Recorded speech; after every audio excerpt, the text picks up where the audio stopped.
Hey everybody, it's Zero Gear Plus and welcome back to Let's Play Final Fantasy Mystic Quest. Okay, I know in the last episode I said we'd meet Tristan, or Tristram, however you want to pronounce his name, I know it has an M in it, in the inn at Fireburg. I can't talk today. This is a wonderful sign of things to come in this episode. However, before we do that, I took the liberty off-screen of clearing out all 5 available battlefields to us right now down to 1 battle, which I am now going to show the rewards of doing such. Alright, so being back in Aquaria, we've already met up with all the monsters in this area. Now, this is a great time to demonstrate what type of weapon Reuben uses, because the Morning Star he uses for a weapon is considered an axe-type weapon. I'd consider it more of a mace, but awesome. We actually managed to get that little level up bonus that I was talking about at the beginning of the game, where if you level up on the fight, that if you gain experience from a fight and level up on that fight of a battlefield, if the reward for that battlefield was experience, it will level you up again.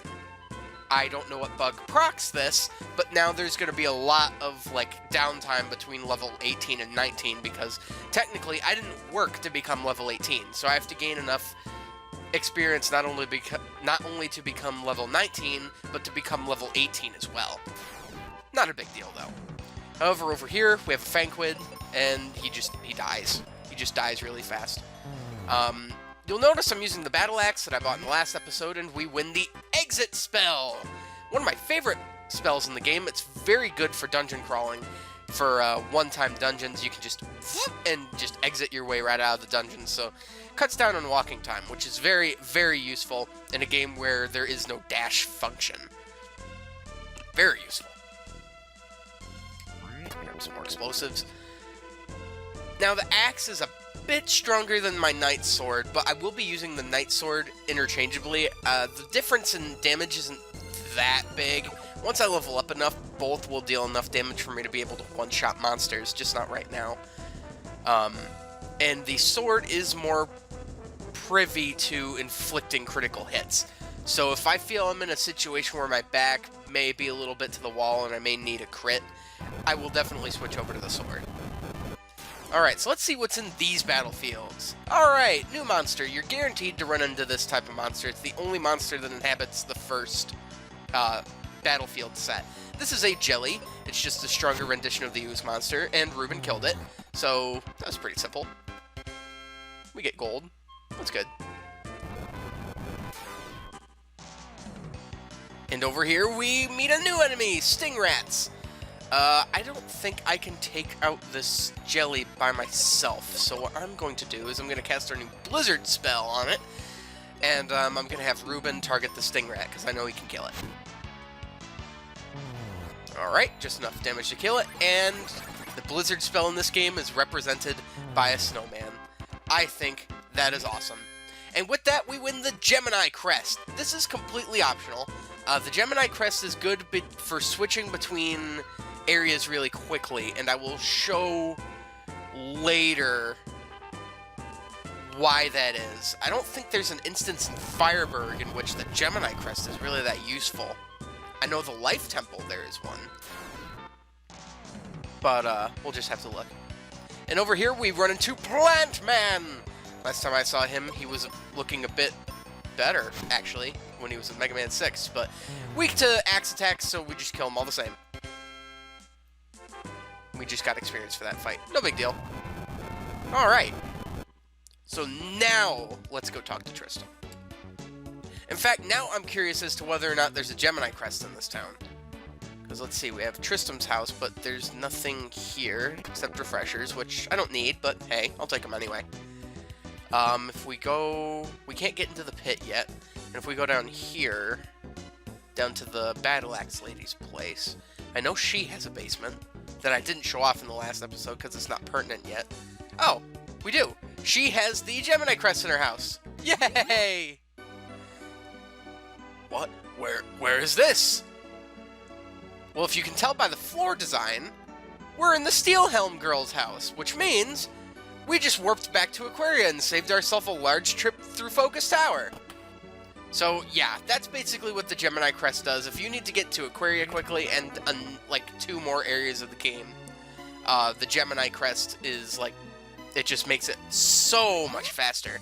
But by no means is it necessary. I just like to get it because it's worth it to just fight in the battlefields anyway. Plus, it also looks good to, you know, fill out your key items list.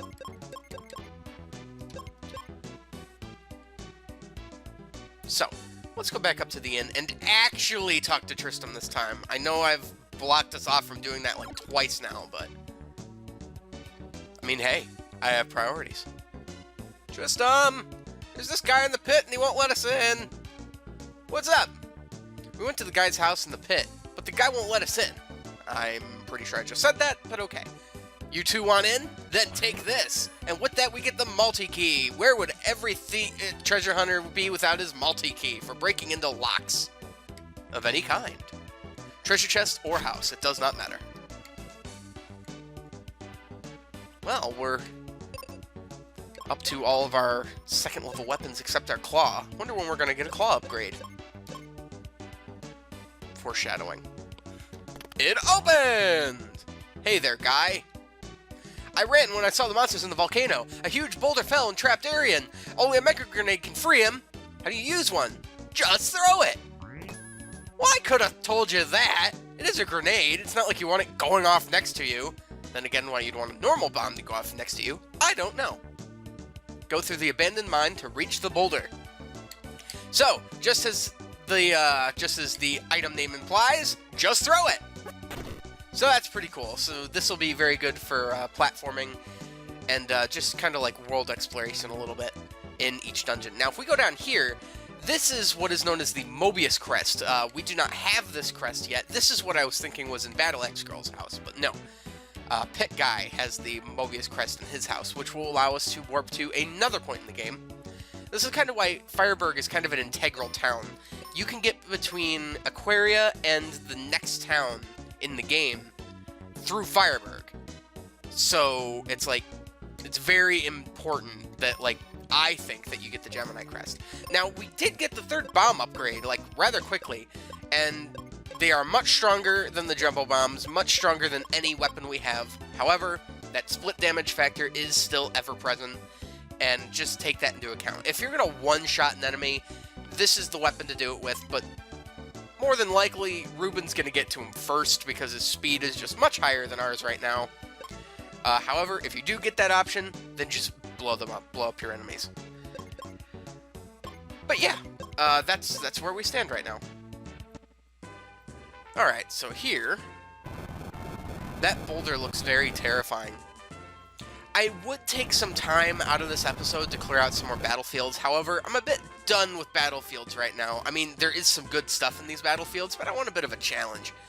So when we're done with the abandoned mine, I'll clear out these battlefields and we'll get what's inside. Oh! Hello, awesome music! How have you been? No, I waited patiently.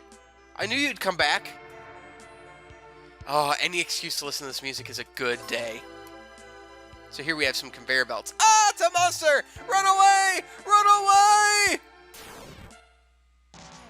So here we have, 2 new types of enemies. Red Bones and Zombies. So what I want to do here is I want to show off our new exit spell on this Red Bone. Ruben, you're just going to go for the typical Ruben kill. Just like that. And kill the zombie. The exit spell kills 1 monster at a time, just an instant kill. You can't multi-target with it, that would be absolutely broken.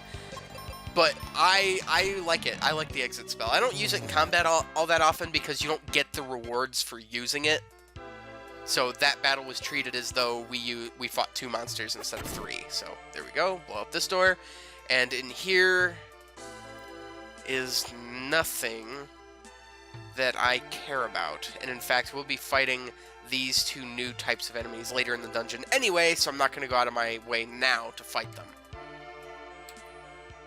However, I do want to go this way because, no fight.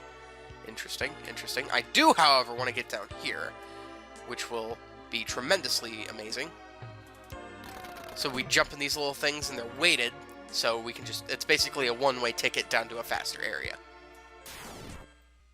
Point worth mentioning about zombies. If you don't kill them fast enough, they will split and multiply on you. So if you get into a fight with zombies, just have Ruben take them out, because you can kill them in one shot. Alright, so, this room always used to trip me up, and I do kind of want to fight this guy anyway because he's new, but, in the rule of which path to take at a splitting path, you want to go the path of more resistance. But I want to fight this guy anyway, both for experience and to show what he is. Alright, so here we have a new guy. These are Flazzards. They are weak to Blizzard. And hopefully, yes, Ruben gets off on the Plant Man first, and that should give me just the advantage in killing these guys because they're weak to fire. Or water. Sorry. It didn't kill them. Okay then, I guess we just have to employ some alternative methods, like the brute force ones. Very good on the experience gain, and as you can see, there's nothing up here.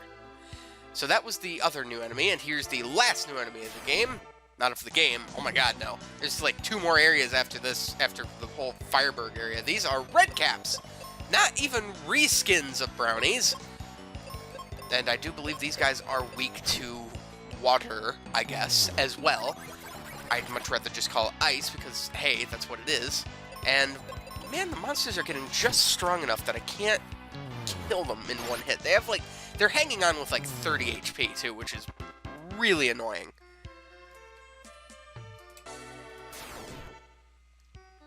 Alright.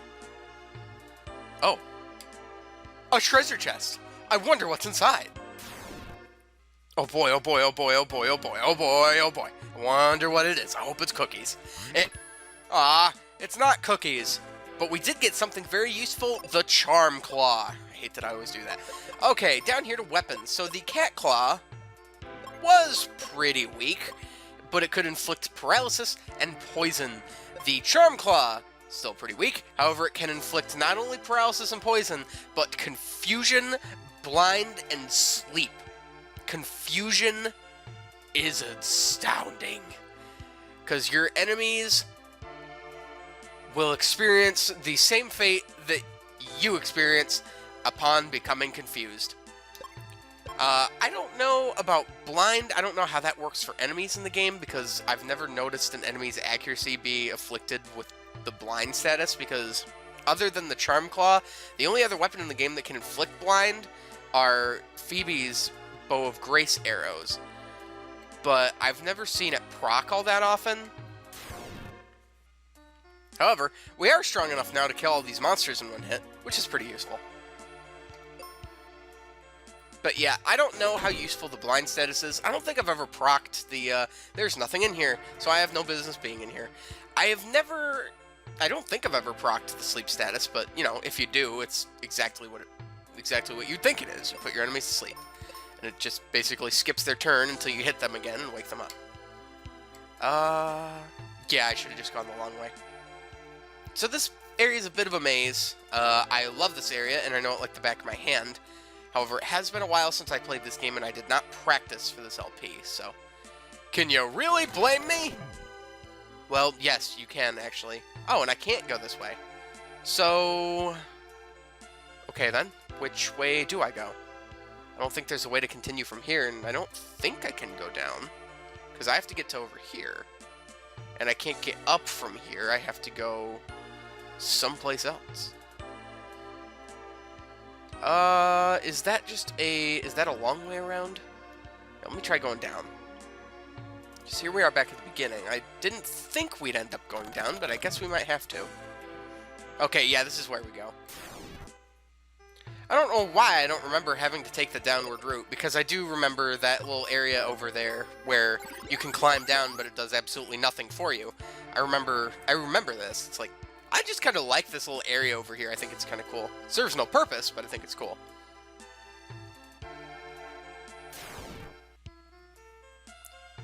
I don't know for certain. However, I do think the Charm Claw is also privy to getting crits. Not entirely sure, though, so don't quote me on that.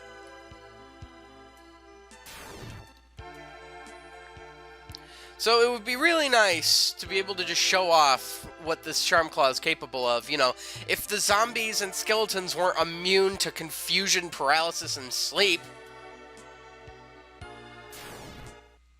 But at the same time, that wouldn't be a very interesting fight now, would it? So over here, we have the mini-boss of this area, which we will be taking on next time on Let's Play Final Fantasy Mystic Quest. And I will see you guys then. He looks like a jolly genie.